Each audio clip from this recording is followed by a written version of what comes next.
오늘 이제 일곱째 인의 재앙에 관한 것입니다. 우리가 요한계시록에 보면 이 하나님의 심판이 일곱 인, 일곱 나팔, 일곱 대접 이렇게 묶어서 세 종류의 심판이 있는데, 오늘은 일곱 인의 마지막 일곱째 인을 떼었을 때 심판인데, 일곱 인을 떼는 것이 일곱 나팔이 그 안에 들어있어요.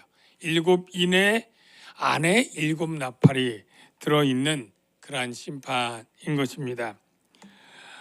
먼저 심판을 생각하면 저와 여러분들은 별로 그렇게 심판이 반갑거나 또는 좋은 일이라거나 이렇게 생각지 않기가 쉬워요. 왜냐하면 우리가 슬쩍 읽었지만 막 무서운 그러한 재앙들, 재난들 이런 것들이 막 섞여 있기 때문에 굉장히 무서운 것, 두려운 것, 없으면 없는 게 더 좋은 것 이렇게 생각을 하게 됩니다. 그래서 계속 반복적으로 얘기했지만 심판이 예수 믿는 우리에게 좋은 거다. 이걸 알아야 돼요. 심판이 좋은 거. 예, 우리 주님께서 마지막 때 우리에게 부활이 있는데, 하나는 생명의 부활이 있고 하나는 심판의 부활이 있다라고 얘기를 하고 있는데, 그때부터 이 심판의 부활을 꼭 해야 되는 건가? 하나님이 이렇게 반드시 그냥 좋으신 하나님이니까, 사랑이 많으시니까 그냥 좋은 거, 영생과 천국과 구원 이것만 하고 그 외에 심판, 진노 이런 것들은 그냥 안 하고 넘어가는 게 더 사랑이 아닌가, 이런 생각을 하는 분들이 있어요. 그런데 나중에 결론적으로 얘기하지만 구원이 이루어지려면 심판이 동전의 양면처럼 같이 있어야 돼요. 즉 애굽에서 고통당하는 노예인 이스라엘을 구원하려면 그를 붙잡고 추격하는 애굽 군대를 홍해에서 수장을 시켜야 되지 않습니까? 그러니까 구원이 심판 없이 구원은 구원대로, 심판은 심판대로가 아니라 바로 이 악당들을 심판하는 게 바로 하나님의 백성들을 구원하는 사건과 같이 연결되는 거예요. 그러니까 우리가 구원 받으려면 우리를 괴롭히고 우리를 묶어놨던 사단과 죄와 사망을 심판해야만 우리가 구원되는 것 아닙니까? 심판이 싫다고 우리는 심판하지 말아요 라고 하는 말은 나를 죄와 사망과 이 악함에서 구원하지 않아도 좋아요 라는 것이 되기 때문이죠. 여러분들 스포츠 좋아하는데 스포츠에는 다 심판이 있습니다. 예를 들어서 그냥 축구라고 칩시다. 여러분이 대중적으로 잘 아는 스포츠니까 심판이 편파판적으로 한쪽 팀은 뒷백태클하고 막 붙잡고 늘어지고 공중에 헤딩 경합할 때 밀어가지고 떨어뜨려서 막 허리가 부러지고 막 다리가 발목이 삐고 이렇게 위험한 거라면 최소한 경고 아니면 퇴장이어야 돼요.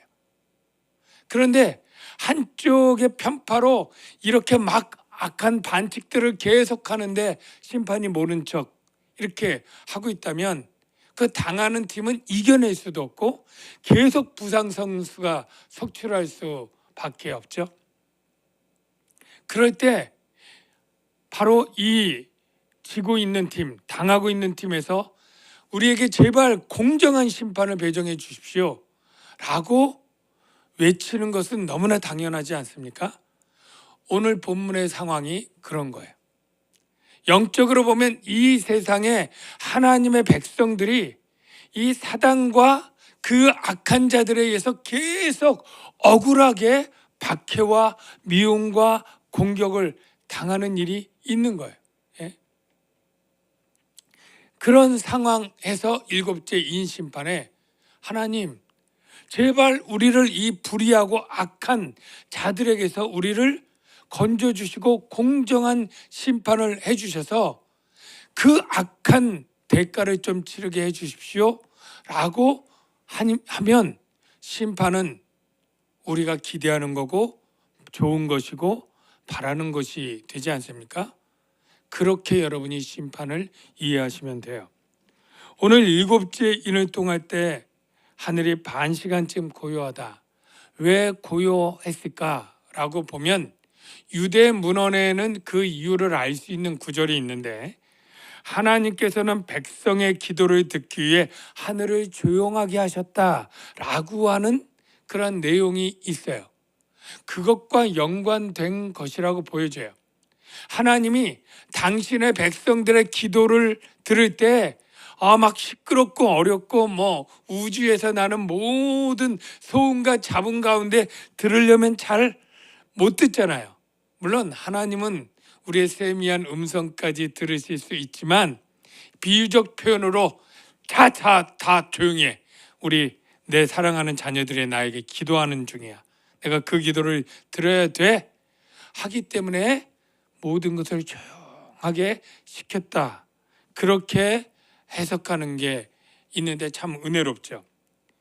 일곱째 인을 뗄 때 하늘이 반 시간쯤 고요하더니 왜? 하나님이 우리의 기도를 들으시기 위해서. 내가 봄에 하나님 앞에 일곱 천사가 있는데 일곱 나팔을 받았더라. 좀 이따 이 나팔, 왜 나팔이냐? 많은 악기 중에 나팔을 어떤 의미에서 하나님은 불게 하시는가?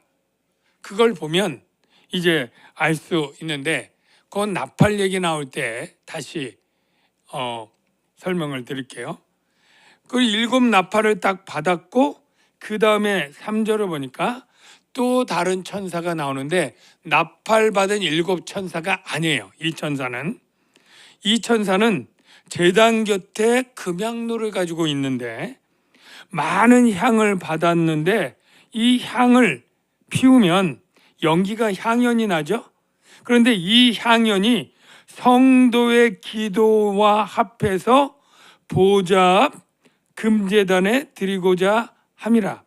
즉 이 향연이 그냥 향연만 올라가는 게 아니라 성도들의 기도가 마치 비유를 하면 이 향연을 타고 올라가는 것처럼 하나님께 올라가는 것처럼 그렇게 보이는 거예요. 그래서 4절 향연이 성도의 기도와 함께 천사의 손으로부터 하나님 앞으로 올라가는지라 이렇게 요한이 본 거예요.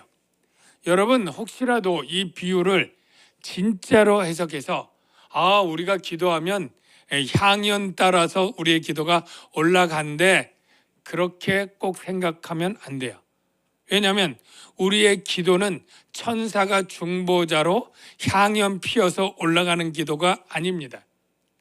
캐톨릭은 직접 하나님께 기도하기보다 죄사함과 이런 것들을 중보자로 그 신부들이 그 기도를 받아서 대신 용서도 하고 대신 기도도 하죠.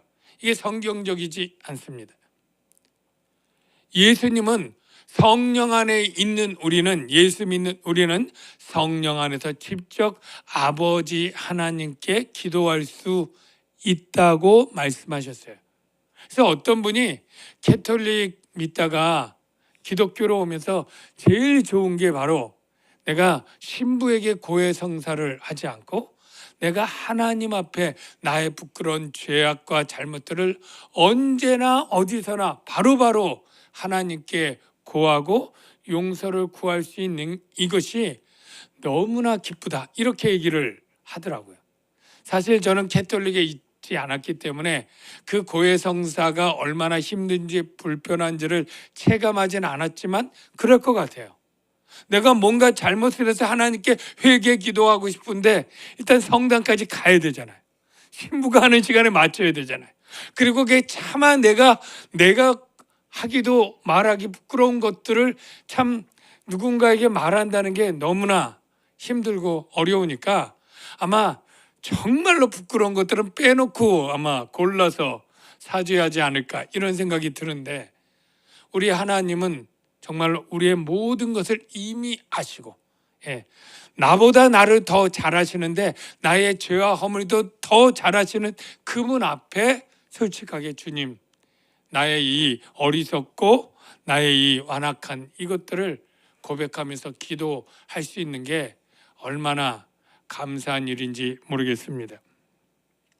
그런데 여기에서 기도는 그렇게 죄를 고백하는 기도가 아니라 바로 하나님께 바로 심판해 달라고, 우리가 이렇게 억울하게 고통과 해를 당하고 있는 이것들이 너무나 힘들고 어려운데 빨리 하나님이 정의로 심판해 달라고 하는 기도를 드리는 것이에요. 어떻게 할 수 있느냐 하면 5절에 보니까 하나님이 그 기도를 듣고 불을 담아 땅에 쏟으니 우레와 음성과 번개와 지진이 나더라. 하나님이 나타나서 심판하는 내용, 7 나팔이 다 심판의 천사들을 보낸 걸 보면 이 기도가 감사 기도도 아니고 죄사함의 기도도 아니고 바로 하나님의 백성들이 고통당하고 박해받을 때 이 억울함을 풀어달라고 호소하는, 부르짖는 기도라는 것을 우리가 알아야 됩니다. 그 내용이 요한계시록 6장 9절 이하에 이미 앞에 나왔는데 이렇게 외치는 내용이 있어요.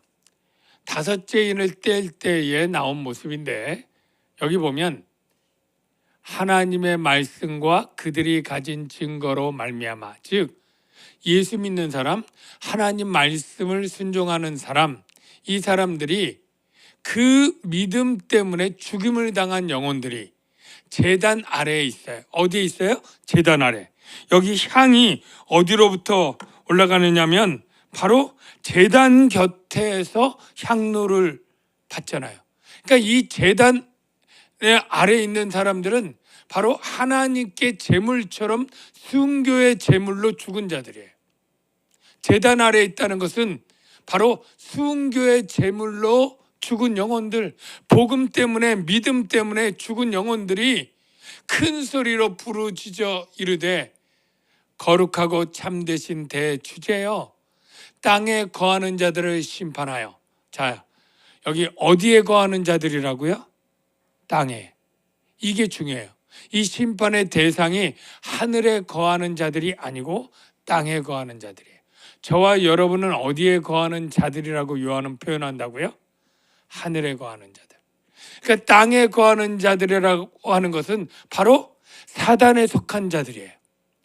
이 자들을 심판하여 우리 피값, 우리 순교의 피값을 갚아주지 아니하시기를 어느 때까지 하려나이까, 이 말 쉽게 말하면 빨리 심판해 주십시오, 이 얘기를 하고 있는 거죠.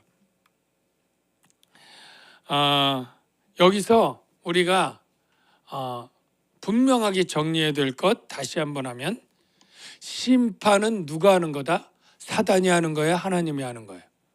하나님이 하시는 거예요. 하나님이 공의롭고 선하신 분이기 때문에 심판은 반드시 해야 되는 거고, 이 심판은 공의롭고 선하신 하나님이 하니 심판 자체도 선한 것이고 공의로운 거예요. 예. 그래서 저와 여러분은 하나님 심판하지 말아 주십시오 라고 기도하는 것은 잘못 알고 기도하는 것이고, 하나님 속히 하나님의 공의의 심판이 이 땅에 임하게 하여 주옵소서. 그래야 하나님 나라가 임하니까. 두 번째, 그 심판의 대상은 우리가 두려워 떠는 게 자꾸 이 심판이 우리에게까지 임할까 봐, 우리에게까지 불똥이 튈까 봐 우리는 이 심판이 없으면 좋겠고 늦추면 좋겠다고 하는데, 하나님은 그 심판할 때 악인에게 할 거를 잘못해가지고 의인인 하나님의 백성에게 심판을 내리는 일이 있을까요, 없을까요? 네. 그 하나님이 잘못해서 벼락을 내리는데 제 나쁜 악당에게 내려야 되는데 벼락이 잘못 가가지고 이웃집 믿는 하나님의 백성에게 떨어지는 일이 있을 수는 없습니다. 하나님은 전능하시고 정확하신 분이니까. 그러니까 예수 믿는 우리가 하나님의 심판에 잘못당해가지고 잘못되는 일은 없다. 여러분 이렇게 믿으시기를 바랍니다. 이런 마음이 하나님이 주시는 평강이에요. 바로 하나님의 심판에서 우리가 안전할 것이다. 이게 바로 주님이 세상이 줄 수 없는 평안을 너에게 주는데 이게 바로 하나님이 주는 평강인 줄로 믿습니다. 그래서 심판의 대상이 땅에 거하는 자들인데 이제 하나님께서 5절에 청사가 향로를 가지고 제단에 불을 담아 땅에 쏟음에 우레와 음성과 번개와 지진이 나더라. 이 우레, 음성, 번개, 지진 이게 언제 나느냐면 바로 하나님의 현현, 하나님이 임재할 때 나타나는 특별한 자연 현상입니다. 어떻게 하느냐면 시내산에 나타날 때 그랬어요. 빽빽한 구름 가운데 나팔 소리가 나고 하나님이 임할 때 우레와 번개가 있었고 땅이 진동했다. 이게 바로 하나님이 현현을 나타내는 그런 상징이에요. 하나님이 나타나는데 왜 나타나겠어요? 바로 천사들에게 나팔을 통해서 아까 땅에 거하는 악인들을 심판하기 위한 것이에요.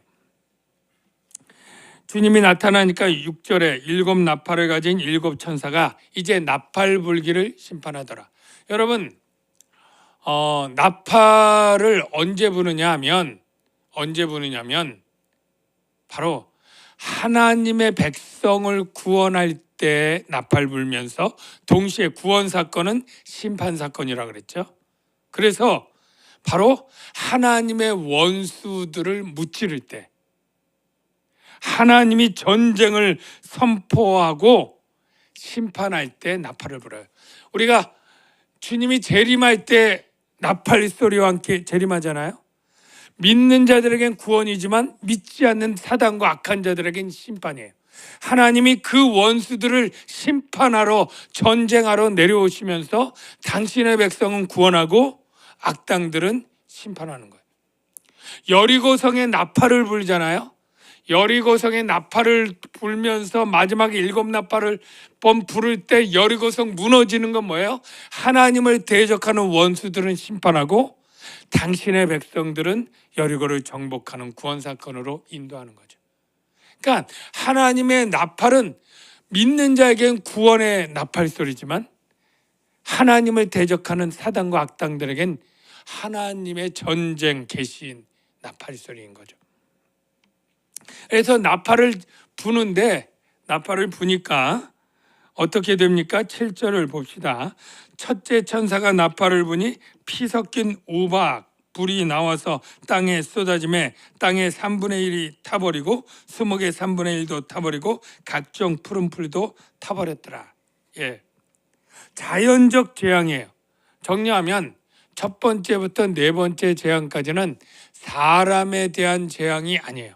바로 이 자연적 재앙으로 사람들의 삶의 근거가 되는 이러한 자연에 하나님이 재앙을 하는데 그 대상이 첫 번째 천사의 나팔은 땅이에요. 땅에 대한 재앙이고요.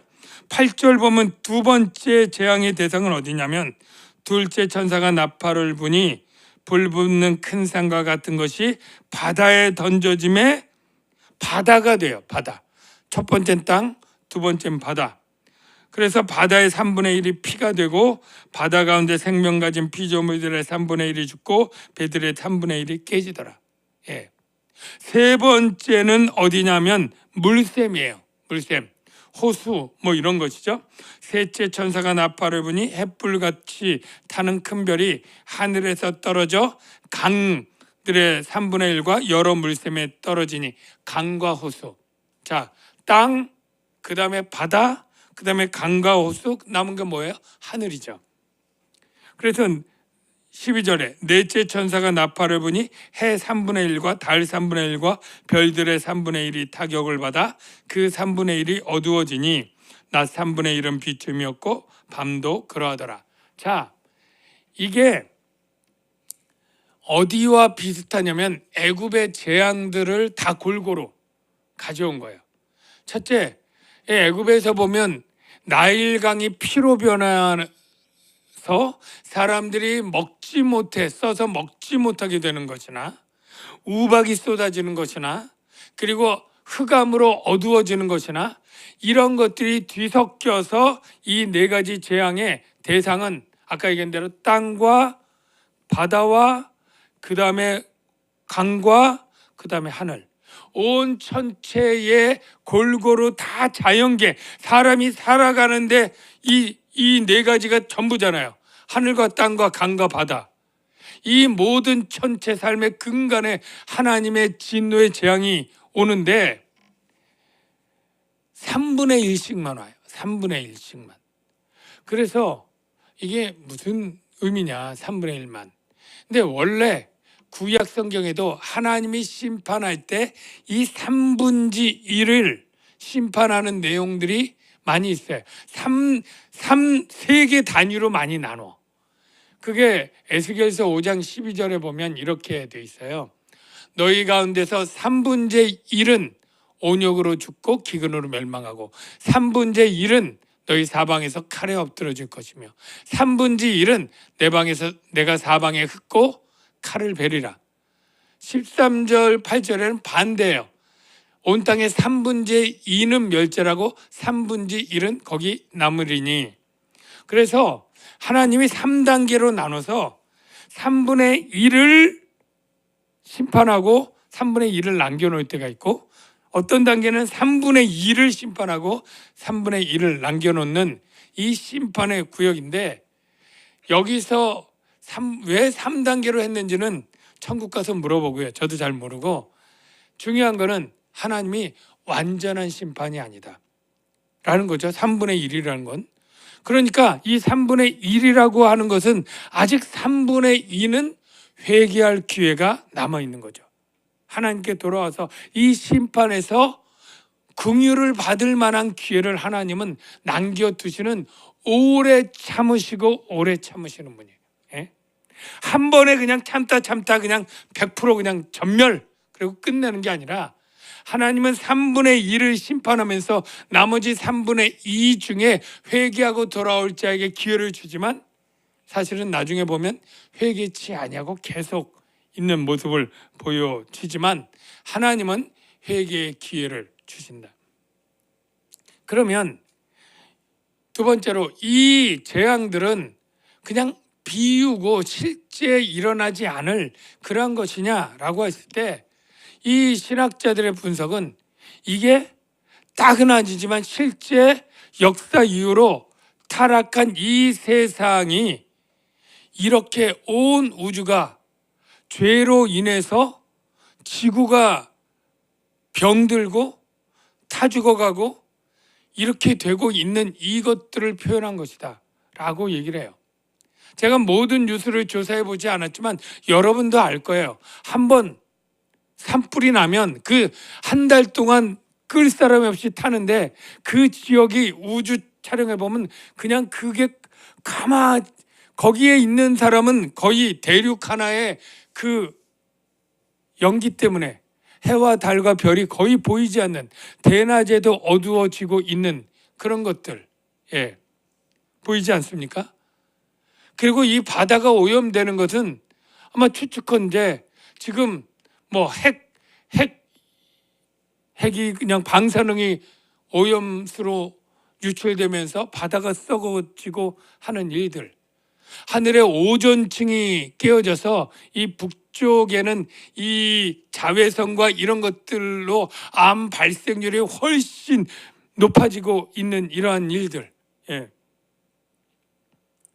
이런 모든 자연이 병들고 지구가 죽어가고 있다. 뭐 그런 다큐멘터리 보면 완전히 공기나 하늘이나 이런 것들이 완전히 오염으로 병들어가고 있는 이런 것들을 표현하고 있다 이렇게 보여지는 거예요.